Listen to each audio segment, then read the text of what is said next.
Hey, c'est tout le monde, c'est Clin, on se retrouve sur une nouvelle vidéo. Donc je sais que ça fait super longtemps que j'ai pas tourné de vidéo justement. À la base, je voulais sortir un projet genre rack à épices, machin, etc. Et après réflexion, je me suis dit que c'était un petit peu léger comme genre de vidéo, genre ça aurait duré 2 minutes, parce qu'il y a vraiment pas grand chose à dire. En fait, c'est une construction 3D, puis hop, c'est fini quoi, une impression et c'est terminé. Du coup, ce que je ferai, c'est que pour le rack à épices, je vais l'allier à plusieurs petits projets que vous verrez du coup dans cette fameuse vidéo, pas celle-ci, mais celle qui sortira plus tard, avec le rack à épices notamment, parce que ça sera du coup plus intéressant de voir plein de petits projets que un seul tout petit. Petite explication pour le fait que j'ai mis autant de temps avant de ressortir une vidéo.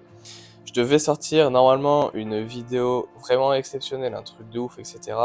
Sauf que entre le temps où j'ai sorti la toute dernière vidéo de ma chaîne et maintenant, bah, il s'est passé quand même pas mal de temps. Et j'ai surtout eu 2 boulots, genre j'ai changé de boulot 2 fois, donc là je suis dans un boulot et j'y reste, pour une fois c'est cool. Et la deuxième raison, c'est aussi que je suis en train d'acheter une maison avec ma chérie et du coup, bah, forcément ça prend du temps et c'est du temps que je n'ai pas forcément pour faire des vidéos. Donc là j'en profite parce que j'ai un petit peu de temps et du coup je vous sors un nouveau projet. Donc ce projet c'est celui-ci.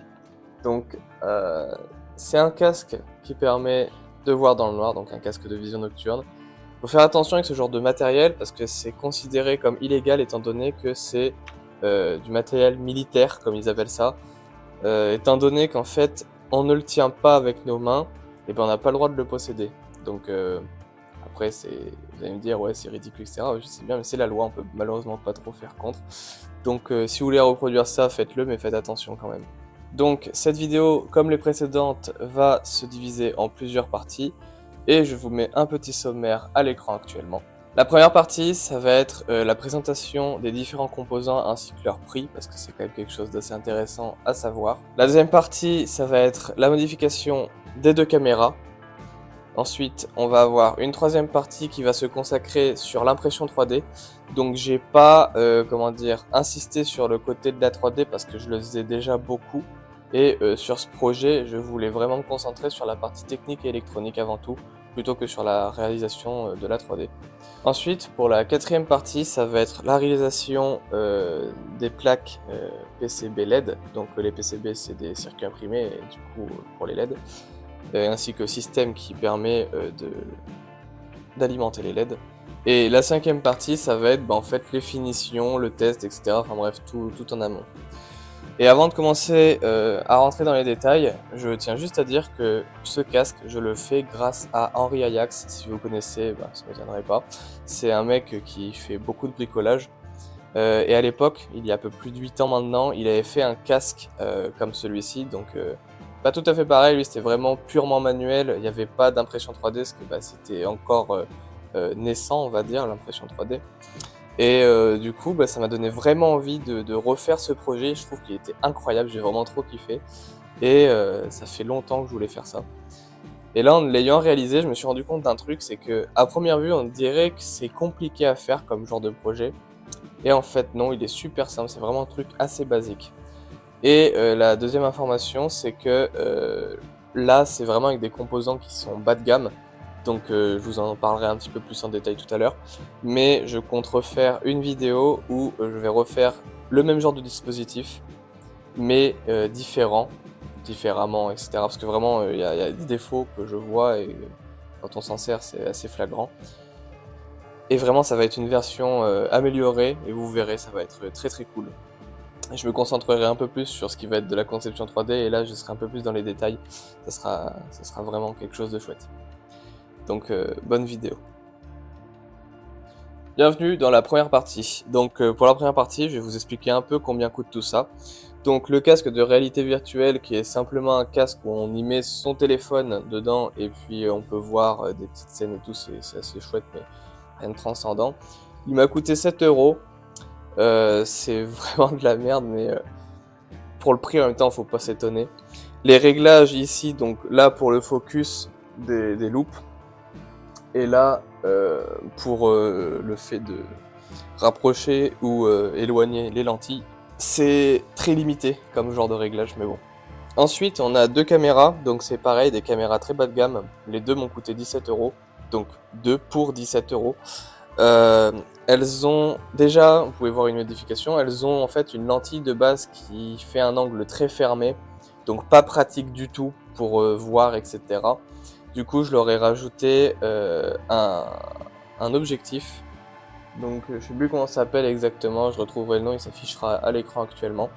J'en ai acheté deux du coup. Donc les caméras 17 euros, les deux trucs ici ça doit faire en tout 4 euros, parce que c'est 2 euros la lentille. Ensuite on a une centaine de LED, en fait il y en a 100 pour être plus précis. Et ça m'avait coûté 7 euros. Ça faisait très longtemps que je les avais achetés, mais c'était à peu près ça. Et ensuite, bon vous pouvez pas voir, mais on a des circuits imprimés, j'en ai de toutes les tailles. J'avais acheté une boîte comme ça, vous voyez, et on a vraiment tout plein de tailles. Et d'ailleurs, ils vont me servir pour un autre projet qui sortira bientôt. Mais du coup, ça coûte à peu près 15 à 20 euros pour autant de circuits imprimés. C'est pas trop mal. Et puis après, c'est de la 3D, ni plus ni moins. Voilà. Donc, dans cette deuxième partie, je vais vous expliquer comment est-ce qu'on modifie les caméras pour qu'elles puissent capter l'infrarouge. En fait, d'abord, il faut savoir que n'importe quelle caméra, que ce soit votre téléphone, l'objectif qui est en train de me filmer, ou ces petites caméras, en fait elles ont des lentilles, souvent avec une apparence d'une plaque de verre avec un filtre dessus. Et en fait ce petit filtre il va permettre de filtrer les UV, les infrarouges, etc. pour adoucir l'effet de ces ondes et faire en sorte qu'on puisse voir dans une caméra comme si on voyait avec nos propres yeux tout simplement. Et lorsqu'on retire ces petits filtres, eh bien on capte les infrarouges, les UV, etc. Et c'est vraiment quelque chose de génial. Si vous voulez faire un petit test chez vous, il suffit de pointer une télécommande devant un objectif comme celui de votre téléphone et vous pourrez apercevoir les infrarouges qui sont invisibles à l'œil nu. Et quand vous enlevez les filtres, par exemple sur un téléphone, mais c'est vraiment très compliqué sur un téléphone, et bien vous pourrez voir que cette lumière va être décuplée, mais vraiment de façon très importante. Du coup, pour ces caméras, j'ai un petit peu galéré parce que vous allez voir, la taille de la lentille, elle est vraiment microscopique. Puis vous allez voir, en plus, elle est vraiment au centre de l'objectif. Donc c'était super compliqué à trouver au début, j'ai un peu galéré. Et après, la deuxième caméra, je l'ai vraiment modifiée en même pas 5 minutes. Enfin, ça se fait assez facilement. Donc, pour commencer, vous allez enlever la première face. Donc, vous passez juste votre ongle dessous. Vous tirez, ça se déclipse et voilà. Vous avez accès du coup à la lentille principale et quelques vis, donc il y en a 3. Ça dépend des modèles en général, mais c'est assez régulièrement pareil ce genre de caméra. Vous retirez chaque vis que vous voyez en faisant bien attention évidemment de prendre des photos ou des vidéos pour pouvoir remettre tout à sa place. Ensuite, il va falloir venir déconnecter le petit écran LCD qui est d'ailleurs de très mauvaise qualité, je ne sais pas si je l'ai dit, mais en cas où je vais le redire. Vraiment, il est pixelisé à mort et dans les lentilles, ça se voit vraiment particulièrement, ce qui donne mal à la tête. Une fois que votre écran LCD est décollé, on peut également retirer l'écran. Donc en soulevant l'espèce de plastique qu'il y a sur le côté de l'écran, comme sur la vidéo. Après avoir fait ça, vous pouvez sortir l'objectif. Donc il y a plusieurs méthodes pour pouvoir dévisser l'objectif du capteur. Donc il y a une partie capteur que vous pouvez voir sur le socle et une partie objectif, donc avec les lentilles et ce fameux filtre qui nous intéresse. Pour dévisser l'objectif du capteur, j'ai utilisé juste un briquet pour faire fondre la colle qu'il y a, parce qu'en fait c'est juste coller et puis visser. Donc en faisant fondre la colle, ça permet de débloquer le système et après on a juste à dévisser. Faites très attention à un détail, il faut remettre exactement l'objectif là où il était, donc il faut le visser assez mais pas trop, parce que c'est ce qui sert aussi à faire le focus, entre guillemets. Certaines personnes prennent des cutters ou des choses comme ça pour essayer, donc c'est ce que j'avais fait au tout début, mais vous avez un grand risque d'endommager votre matériel et sur une de mes caméras, j'ai endommagé le capteur comme un blaireau parce que je croyais que la lentille était sur le capteur et non pas dans l'objectif. Donc faut faire attention. Ensuite, quand on regarde notre objectif, on voit qu'il y a une lentille vers le bas et une lentille vers le haut. Donc si on arrive à décoller la lentille du bas, et bien en fait le filtre à UV et infrarouge se trouve juste à ce niveau-là. Et regardez-moi la taille qu'il fait, vraiment il est miniature. Et c'est coupant, donc faut faire gaffe de ne pas se faire mal parce que ça peut vraiment vite dégénérer. Pour ce qui est de la suite, eh bien, vous recollez chaque élément ensemble. Tout ce que vous avez défait, vous le remettez. Et vous remontez votre caméra comme vous l'avez démonté, donc dans le sens inverse tout simplement. Vraiment, il n'y a rien de bien compliqué avec ce genre de matériel. J'ai oublié de le préciser dans la vidéo, mais j'ai dû dériver le système de chargement d'une des caméras, car sinon elle ne pouvait pas passer à côté de la deuxième. Et du coup, il faut faire super attention. La prise micro USB se constitue de 5 petits pins. Donc celui qui est tout à droite, c'est le GND, donc la masse, et celui qui est tout à droite, c'est le plus 5 volts, donc c'est les deux qui nous ont intéressés à ce moment-là. Ensuite, il y a au milieu le D+, et le D- pour le transfert d'informations. Et il y a le cinquième pin, c'est l'identification. Mais ça, on s'en fout un peu. J'ai également omis de parler de ce détail, mais les lentilles, je les ai installées juste en les collant, comme vous pouvez le voir sur la vidéo. Bienvenue dans la partie 3. Donc pour cette partie, je vais vous montrer sur mon ordi comment je m'y suis pris avec SolidWorks pour créer mes pièces. Il faut savoir que j'ai fait pas mal de versions parce que la première version était cool, mais dès que j'ai rajouté une pièce, ah ben, ça allait plus. Du coup, il fallait que j'en recrée encore et encore et que je corrige chaque défaut des pièces précédentes. Donc ça m'a fait perdre un peu de PLA quand même, mais je sais que pour la prochaine fois, pour le prochain projet de ce type-là, je réfléchirai plus en amont à un plan plutôt que d'y aller à l'arrache parce que c'est exactement ce que j'ai fait. J'ai pas vraiment de plan défini pour ce projet-là et du coup j'ai fait un peu n'importe quoi au début. Nous voici sur mon PC, donc sur SolidWorks. Il va falloir d'ailleurs que je retélécharge puisque la licence arrive à sa fin et ça c'est pénible mais bon. Donc ça c'est la pièce qui permet de supporter les deux caméras et qui vient se clipser sur le casque de réalité virtuelle. Et elle se décompose de cette façon. On va remonter la main jusqu'ici, voilà. Un premier rectangle, vraiment je me suis pas foulé hein, pour cette création. Je me suis très compliqué la vie, mais c'est pas grave. Donc voilà, on peut regarder les cotes, mais bon, est-ce que c'est intéressant? Je ne suis pas sûr. Parce que chaque casque de réalité virtuelle est propre à chacun. Hop. Ensuite, on rajoute une petite bordure que vous voyez là. Donc vraiment celle-ci. Ensuite, on vient enlever de la matière. Donc ça, c'est des trous qui permettent de fixer si jamais ça ne s'emboîte plus bien, étant donné que c'est du PLA, quand il vieillit, il est plus aussi, comment dire, ferme que quand il vient d'être imprimé. Et du coup, ça permettra de mettre des vis si on a besoin. Ensuite, hop, un bossage qui nous met des petits cadres, donc qui font la taille des caméras. Un autre bossage qui vient faire l'encastrement, cette fois-ci. Donc là, en fait, ça permet de pouvoir voir l'écran, mais de se poser quand même dessus. Ensuite, un enlèvement de matière, c'est ici. Donc c'est les molettes de réglage du focus des lentilles, tout simplement. Ensuite, un petit congé qui permet d'arrondir tout ça pour faire une forme un peu moins brute. Ensuite, on vient avec ce bossage là rétrécir davantage, après un test évidemment que j'ai fait, la partie pour les écrans. Ça me fait chier à clignoter ce truc. Ensuite, on vient enlever encore une fois de la matière. Donc là, c'est les trous qui sont juste ici. C'est ce qui vient, comment dire, avec des inserts filetés qui viennent se fondre du coup dans le trou, tenir le support des LED que nous allons voir tout à l'heure.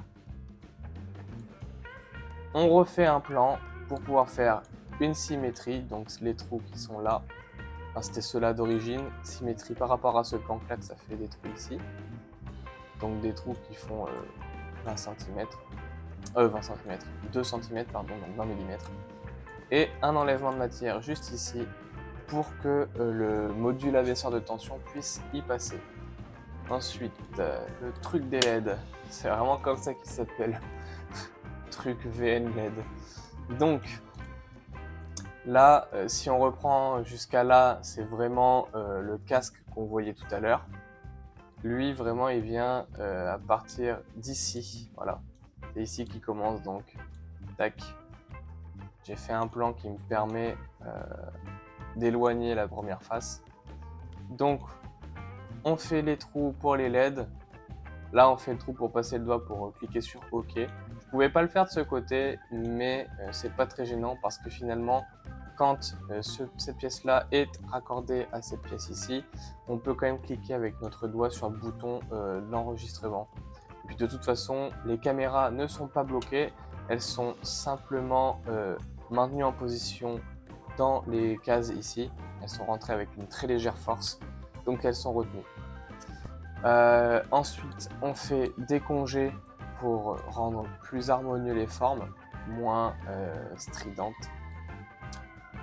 Ensuite, on vient faire un bossage. Donc le bossage, c'est celui-ci, sur les deux côtés. On enlève de la matière. Ah non, merde, c'est encore un bossage là. Oui, c'est faire la bordure ici. Donc la bordure que vous pouvez voir là. Là, on enlève de la matière. Donc la matière, c'est juste faire disparaître le casque qui me gênait, en fait, hein, tout simplement. Hop. Ensuite, on fait des trous qui viendront du coup se superposer sur les trous existants sur l'autre bordure. Ensuite, on refait d'autres trous ici, donc pour que notre vis puisse parfaitement aller dans cet emplacement. Une symétrie pour répéter cette fonction de l'autre côté. Ensuite, on a deux congés, donc les coins qui sont là. Et ici, ici et ici, enfin, vous voyez un peu, c'est déjà ça. Un autre enlèvement de matière, c'est le trou qui est juste là pour passer le câble d'alimentation des LED. Un congé pour le rendre plus joli. Un autre enlèvement de matière, ça c'était optionnel. C'était pour, si jamais les caméras ne voulaient pas tenir toutes seules, faire une plaque qui se serait vissée grâce à des inserts ici, qui aurait maintenu en fait les caméras. Mais j'en ai pas besoin, donc je m'en suis pas servi. Je les ai faites au cas où. Et ensuite, un autre enlèvement de matière, c'est cette case ici qui permet d'accueillir le module 5 volts. Voilà. Donc vraiment, ce sont les deux seules pièces, et qui sont quand même très importantes, que j'ai imprimées. Et ça, je l'ai fait du coup 3 fois en tout. Et le premier que vous avez vu, je l'ai fait 4 fois. Donc pour arriver au résultat final que vous avez pu voir tout à l'heure. Voilà, donc bienvenue dans la partie 4. Donc là, on va se concentrer sur le circuit imprimé avec les LED.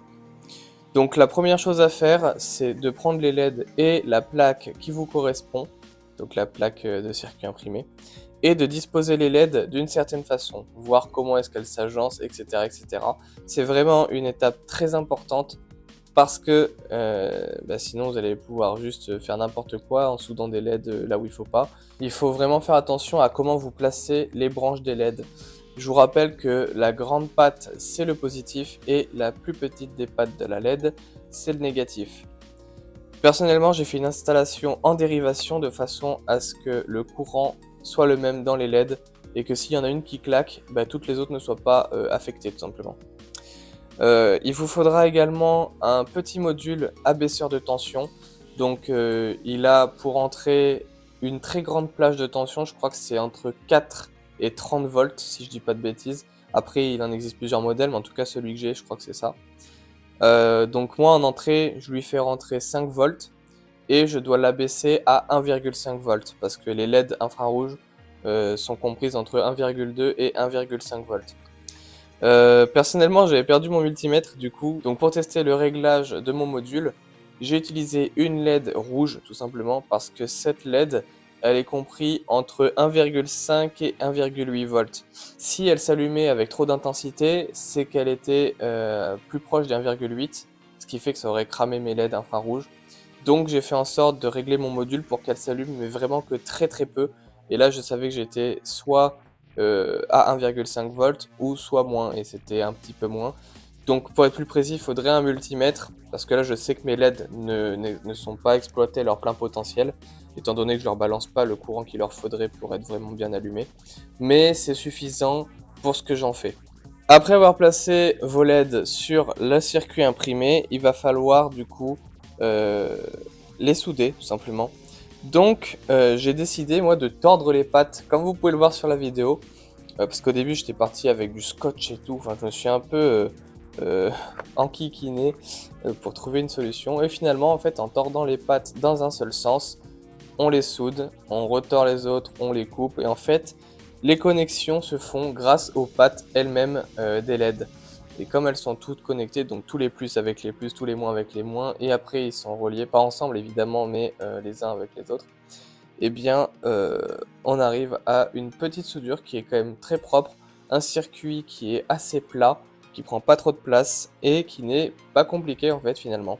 Qu'en fait il faut savoir que ces plaques de circuit imprimé, donc des PCB, chaque trou est indépendant et c'est nous qui allons créer le circuit en lui-même. Donc vraiment, c'est à vous de voir comment vous voulez vous organiser pour souder tout ça. Après avoir soudé toutes les LED ainsi que d'avoir soudé les circuits des LED à mon abaisseur de tension, eh bien j'ai pu le placer dans une première version du casque, de support pour les LED du coup, avant de devoir tout refaire et le replacer dans la nouvelle version du support. Parce qu'en fait, il faut voir que la pièce qui tient les caméras n'était pas de la bonne taille par rapport au module abaisseur de tension. En fait, il tapait dedans et du coup, je pouvais pas le visser dessus. Donc j'ai dû tout refaire. Et bienvenue maintenant dans cette dernière partie, donc la partie finale. Donc c'est le test. Vous allez voir dans quelques instants comment ça fonctionne. Il y a une batterie qui doit aller dessus. Donc là, je l'ai pas là, malheureusement. Elle doit être sur la table là-bas. Mais en gros, moi j'ai deux câbles. Donc j'ai l'alimentation ici des caméras, donc qui se fait en 5 volts. Et j'ai ici l'alimentation également des LED, qui se fait également en 5 volts, puisque ça va d'abord dans l'abaisseur de tension, et lui abaisse la tension à 1,5. Donc voilà. On a également 4 vis ici parce que le module peut se séparer. Et il vient s'emboîter, voilà, comme ça. Vous voyez ? Donc là, on a la possibilité d'allumer les caméras. Je pense qu'elles ont un petit peu de batterie. Voilà.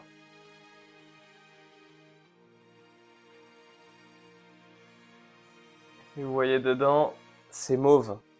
Ah oui, parce qu'en fait, dans les vidéos avec les caméras nocturnes, etc., enfin de vision nocturne, on voit souvent du vert, mais c'est parce que l'image a été trafiquée. La vraie vision avec les visions nocturnes, c'est un espèce de mauve comme ça là que vous venez de voir et que vous allez voir encore.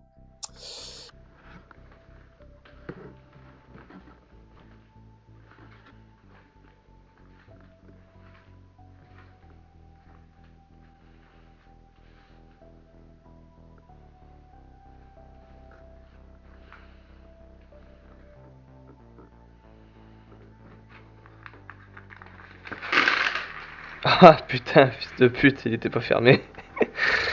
Ah merde.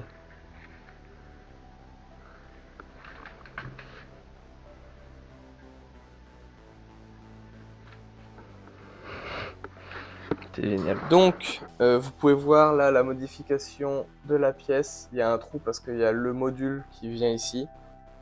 Et ça, c'est plutôt intéressant. Et ensuite, il faut juste l'emboîter. Tac, comme ça. Puis, l'enfiler. Je vais juste virer les lunettes. Et voilà. Après, le truc, c'est que comme c'est de la mauvaise qualité, là, il y a un emplacement pour le nez. Et moi, j'ai un nez qui est un peu trop gros. Donc, malheureusement, ça me fait vite mal. Donc, après, il faut essayer de le caler comme je peux. Mais bon, d'avoir une protubérance aussi importante, malheureusement, c'est pas fun. Et voilà, du coup, ça donne ça. C'est peut-être ridicule vu de l'extérieur, mais alors quand on s'en sert, c'est vraiment très très cool. Et la prochaine version sera du coup moins lourde, mais je vais pas en dire trop parce que sinon ça sert à rien. Elle sera moins lourde et elle sera beaucoup plus pratique parce qu'elle embarquera plus de fonctions que simplement voir dans le noir. Voilà.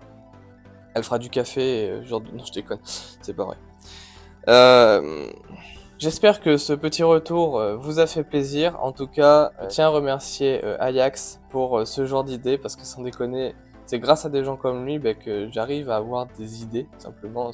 Parce qu'on peut très bien avoir des idées tout seul, mais regarder des gens faire des trucs géniaux, ça donne de l'inspiration et ça c'est vraiment très important. Et j'espère que avec cette vidéo, bah, vous allez avoir envie de recréer ce genre de projet parce que c'est vraiment super. Et franchement, ça coûte pas si cher quand on n'y met pas de la bonne qualité. Moi, je vois le casque là, et ben, il m'a pas coûté tant que ça. C'est surtout le temps que ça prend parce que par exemple, souder une centaine de LED, c'est compliqué. Faut être accroché. Et heureusement que j'avais mes petites loupes là avec la lumière parce que sans déconner, ça c'était magique. Donc je suis désolé d'avoir mis autant de temps à sortir une nouvelle vidéo, j'essaierai d'être un petit peu plus régulier pour la suite, mais je me mets pas trop de pression non plus parce qu'il y a le côté professionnel et il y a le côté privé qui me prennent déjà beaucoup de temps. Donc YouTube ça reste un loisir et un passe-temps. Et c'est pour ça que quand je fais des vidéos, eh ben, j'essaie de faire en sorte d'apprécier ce que je fais avant tout. Pour ce qui est du gros projet que je voulais sortir, bah, du coup entre temps, il a pris du retard et malheureusement, c'est une pièce qui est vraiment très grosse, c'est un truc très important. À taille humaine, c'est simple, c'est un truc qui fait plus de 2 mètres. Et le problème, c'est que là, il est stocké dans un endroit où je n'ai plus la place de le bricoler. Donc vraiment, ça, je le reporte, je peux pas le sortir maintenant. Je pourrais peut-être sortir, pour faire un petit teaser, un des éléments qui va dessus et qui est imprimé en 3D, c'est un système électronique également. Et ça sera peut-être dans une vidéo individuelle, comme ça vous mettra un peu dans le bain. Mais je vais pas le faire tout de suite. Vraiment, ça, je préfère attendre, quitte à le reprendre pleinement et le faire convenablement. J'espère que cette vidéo vous aura plu. Si c'est le cas, n'hésitez pas à laisser un petit like, à partager et à commenter. Et bah, du coup, on se dit à la prochaine pour une nouvelle vidéo. À plus tard.